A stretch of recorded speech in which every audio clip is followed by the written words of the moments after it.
going on, guys? Your host, your boy, George Mackay, back in studio again today, and I got a good one. I got somebody from the Impact roster who I think is the future, the franchise, if you will. Please help me welcome to Straight Talk Wrestling, the inevitable Ace Austin. How are you, sir? Great. You said straight talk, right? Straight Talk Wrestling, yes, sir. Hey, that's actually my phone provider. That's what I use for my cell phone. It's called Straight Talk. Huh. I Yeah. didn't get it from them, I swear. I had it 4 years ago. I don't know how long they've been around. So, Ace, obviously, the first thing I want to say is congratulations on the Super X Cup win. Happened just this past Saturday, January 9th at Genesis. You faced some incredible opponents, some incredible people to get that win, but I think it was rightfully deserved. So, one of the things I want to talk about is obviously the whole experience. How was it kind of running that gauntlet for the 4 matches on the night? Well, you know, someone of my caliber has to be ready for a situation like that. Going into it, of course, I didn't think it was going to be a walk in the park by any means.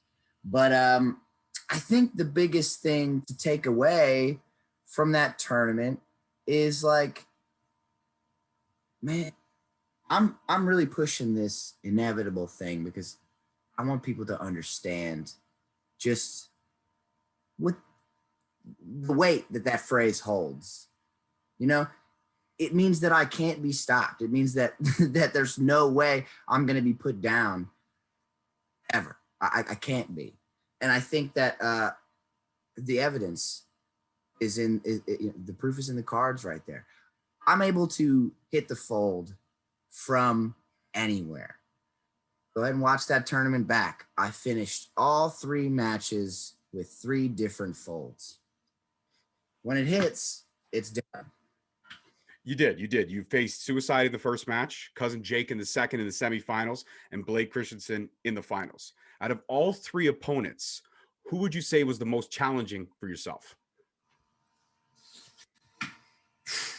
Most challenging, huh? Well, I mean, it had a lot to do with the wear and tear, of course. By the time I got to that final round, somebody like Blake Christian, who going into it, of course I was confident. Of course I was confident going in there. Somebody who doesn't work for Impact, somebody who's not part of my yard, not even in my league. At least that's what I thought, right? But hey, I was warned, and he did not go down easy. He just didn't. A guy like Suicide, a TNA original, an X Division original, certainly never an easy task. He caught me with a nasty kick right to my teeth when we were on the apron, and I felt that all through the tournament. Every match I had, all I could feel was this throbbing right here in the front of my face because he kicked me right in the teeth. So Suicide definitely put a mark on me. And then Cousin Jake is just so hard to move. Just such a hard object to move. He is such a thick and large man. And I mean, hey, you can say whatever you want about Madman Fulton's involvement. I want people to understand I don't control Madman Fulton.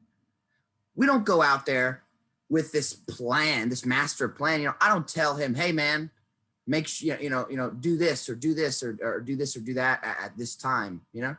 He just does what he does, and that's why our relationship works so well. I'm not trying to control Madman Fulton. I'm just letting him have fun. He likes to pick people apart. It's what he does. Why would I stop him from doing that, right? So him and Cousin Jake beefed it up a little bit. That's a match I can't wait to see, for sure. And then ultimately, the inevitable happened. I went to the finals. I faced Blake Christian, who made it to the finals himself in his own right. So going head to head with Blake Christian, I was no stranger to Blake Christian. Don't get me wrong. We have seen each other on the independents a few times. We've had a few matches down in Tennessee. Nothing crazy. But something like the Super X Cup finals was really like a place where I felt like I was going to shine, more than anything, of course. And even though I knew Blake Christian, I knew that that's not a situation he'd been in before. I've been in the spotlight. I was ready for the heat of those lights. He might not have been. Well, and it proved, like you said, the inevitable happened. Now, obviously, 2021 is starting off fantastic for you. Much like, your debut in Impact, obviously winning the X Division title, helming it for 200 plus days. I mean, history shows that you know how to carry a division and carry a title. So I need to ask you, because this is a question that I'm interested in. I think a lot of my fans are interested to know. In 2021, obviously, with the way it's starting for you, definitely a championship match is in the cards for you down the line somewhere. But I got to ask, you've already won the X Division title, you've helmed it. You've had opportunities at the tag titles with Man Fulton. They haven't gone your way yet. Not to say they wouldn't in 2021, but they haven't gone your way yet. And I want to get into Man Fulton in a bit, but I got to ask, if the opportunity presents itself, and I'm pretty sure I already know the answer, it's a given, it's inevitable. Will you chase Rich Swann's heavyweight title? Or if it's not Swann at the time, whoever is helming the championship at the time when you feel ready to go for it? Rich Swann versus Ace Austin is a match that is really, it's something that, man, it's just on another level. When me and Rich Swann step into the ring, crazy, unbelievable things happen. And I can't believe it hasn't happened in Impact Wrestling yet. And if it were to happen with the World Championship on the line, I think you would see a side of both Ace Austin and Rich Swann that you have never seen before, and you will probably never see again. That's just me. That's just me and Rich. Now, when it comes to me and the World Championship, okay, as you said, things may not have gone my way just yet. But I am nothing if not a patient man, and that's what it means to be inevitable. It's only a matter of time. It's only a matter of time. I know how to work a long game. Okay, I don't see a loss as a failure. It's never like that. So, of course, if and when that opportunity presents itself, I'm going to go straight for the World Championship when it does, because on my agenda is still to become the youngest Impact World Champion of all time. And I have still got plenty of time to do that. So, actually, here's a fun fact for you. Despite Ace Austin winning an entire #1 contenders tournament, I've actually yet to have a one-on-one match for the World Championship. When I finally get a one-on-one opportunity, it's inevitable. Fair enough. Absolutely. I couldn't agree with you more. It is definitely inevitable. Now, a couple more questions, and I think I'll let you go enjoy your evening. The next question I got to ask is, all this stuff that's happening with AEW. You've got Kenny Omega coming into the fold. You've got some AEW guys, some Impact guys have gone there. Some guys have come here. Lance Archer saying that he wants to show up one day. Could it be possible, or should I say inevitable, that we may see Ace Austin swing down on to Jacksonville? I think it is indeed inevitable. And if you do choose to go down to Jacksonville and make it inevitable, is there anyone in particular you may have your sights set on? Social media really wants to see Sammy Guevara versus Ace Austin. That's a one-on-one match that I haven't had, even on the indies. We've crossed paths in a triple threat match one time, a long time ago in Rhode Island, but that's it. So that's certainly a match. That's not only a match, that's a shut up and take my money type of match. You know what I mean? That's a pay-per-view caliber match right there. That's the Young Buck from AEW facing the Young Buck from Impact. Whew.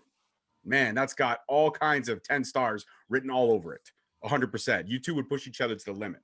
Oh. Now, another question to present itself to is the simple fact of Man Fulton. I have to ask. Like you said, you can't control him. You two are working very well together as a cohesive unit. Again, some of those tag matches didn't go your way. It's because they were triple threats. There was also other variables involved in the situations. Yeah. And also, him and I were the most inexperienced team. The fact that we were in that match at Bound for Glory at all is a testament to our singular abilities being able to mesh and work well together. Now, you, as an audience, everyone that watches Impact Wrestling got to watch firsthand how team building happens. Okay, me and Madman Fulton got put in that tag team position without prior tag team experience with each other, of course. And we, week by week, right in front of your very eyes, learned how to be a team in the ring, of course. And yeah, and it all led to Bound for Glory. And we came close, but not quite yet. And we're still working on it. It's only going to get better. Well, you guys remind me of another duo that was very much like that in the early 90s. You may have heard of him, the Heartbreak Kid, Shawn Michaels and Diesel. Small guy, big guy, working hand in hand. It all works gravy, but Ace, I mean, I know you know your history, and we all know how that ended. It ended with two friends becoming two rivals. Now, right now, you and Fulton are working very well, but you have aspirations, and I'm sure he does as well. Could we potentially see this situation imploding down the line? I mean, obviously, we don't want to think that way, but you play the long game, and somebody who plays the long game plays chess. Somebody who plays chess is 4, 5, 6, 7 moves ahead. Has Ace Austin looked at this potential move? Has he planned for it? And if it does present itself, do you have a countermeasure? There's no need. Okay. I'm 7, 8, 9, 10 steps ahead. Okay. I would not. Nobody in their right mind wants to be on the opposite end of Madman Fulton. So I'm certainly not going to put myself in that position. No way. Okay. There's no reason I need to cross Fulton. There's no conceivable reason that I would need to, or as I said, want to be on his bad side. Okay. Certainly not. No need. No. Even if gold presents itself in the picture? Well, I mean, let's just be realistic. I'm going to get to the gold myself first. That's just the way things work. That's just how, the order goes. I don't make the rules. I'm just playing the game. Could not agree more. It's almost like every answer you have just ties up to one word: inevitable. It's just inevitable. You get it. 2 final questions, and I think we're going to wrap it up for the night. As far as 2020 goes, 2021 goes, success has been very easy very early on, and you play the long game. Hard to Kill is coming up. Yes, it is. Hard to Kill, not a place we're going to see you at right now. Is that going to change? Be there. You'll be there. I'm gonna be there. Of course, I'm gonna be there. And whether you see me or not, I don't know. It just depends on what direction I plan on heading. I just need to see how Hard to Kill plays out. Okay. Then we'll see what happens from there. Right on. Fair enough. And if there is any matches that you're looking forward to at Hard to Kill, or one you may have certain interests or investments in, is there one match you might want to let us in on as to what you'll be looking at very closely? Well, I'm absolutely excited to see Sami Callihan tear Eddie Edwards apart. I mean, that's just going to be sheer enjoyment for me, as you would know. You and Edwards have your history. Yes, sir. Oh, yeah. I'm going to watch that one for the entertainment value alone. And then, of course, I'm going to check out the X Division title match. It's going to be exciting. It's going to be very exciting. And since it's my division again, whether I have the title or not, since it's mine, of course I have to watch it. I got to see what's going to happen, right? Absolutely. And then we got that world title. My eye has not left the world championship since I got here. So I'm going to watch whatever the world champion does. So that main event is just going to be interesting. Lots of information I'm going to have to pick up in that main event. Absolutely. Lots of studying to be done for sure. And my final question, is there anything that you want to say to the fans or anybody that's been behind and supporting Impact during the amazing stretches they've had, especially since you've been involved with the Fold. Like I said, I believe you kicked up the X division a knot when you debuted, and it's only gotten better. And you've only gotten better, and you've risen, and the bar has continually risen for you. So, is there anything you want to let the fans know now that we could expect from you in 2021 that we haven't already seen with this impressive win just a week ago? If you love me, stay tuned. If you hate me, I'm sorry, but I'm going to be the face of Impact Wrestling in 2021. I'm going to be the youngest world champion in the company's history, and I'm going to elevate this brand in a way it hasn't been in years. I love it. I said at the top of the show, I'm behind you, man. I said at the top of the show, I said you're the franchise. You're the future franchise, and it's inevitable. I said it at the top of the show. I did. Go back and watch it. You did. You did. Yeah. All right. Sir, thank you very much for the time. I appreciate it today. Go enjoy the rest of your evening. But before I let you go, if anyone is stupid enough to not be following you on the wonderful world of social media, where could they follow you? Instagram and Twitter is at @the_Ace_Austin. There is a link on both of those profiles that will take you to my YouTube channel, my other social medias. It'll take you to my merch stores, PWTs, of course, my Impact stores. All that is on there. Yeah, that's pretty much it. My Instagram's good. Definitely follow the Twitter. Those numbers need to go up. Absolutely. I already follow you on Twitter, and I'm a glutton for self-promotion myself. So @_Straight Talk on Twitter, Straight Talk Wrestling on Instagram and Facebook, and my link tree is in there as well, which can lead you right to my YouTube page. And a follow from Ace Austin, well, that would just be inevitable. It's got to happen. It's got to happen. All right, sir, you go enjoy the rest of your evening, and I can't wait to see if we might see your face on camera come Saturday at Hard to Kill. All right, we'll see. Absolutely. Enjoy the rest of your evening, sir. Thank you. You too. All right, goodbye. Thank you. Thank you for listening. Tune in next week for another episode on Spreaker, Stitcher, Spotify, iTunes, Google Play, and iHeartRadio. Also follow us on Facebook at Straight Talk Wrestling, on Instagram at Straight Talk Wrestling, and on Twitter at _Straight Talk. And for all our merchandise, you can search us on ProWrestlingTees.com.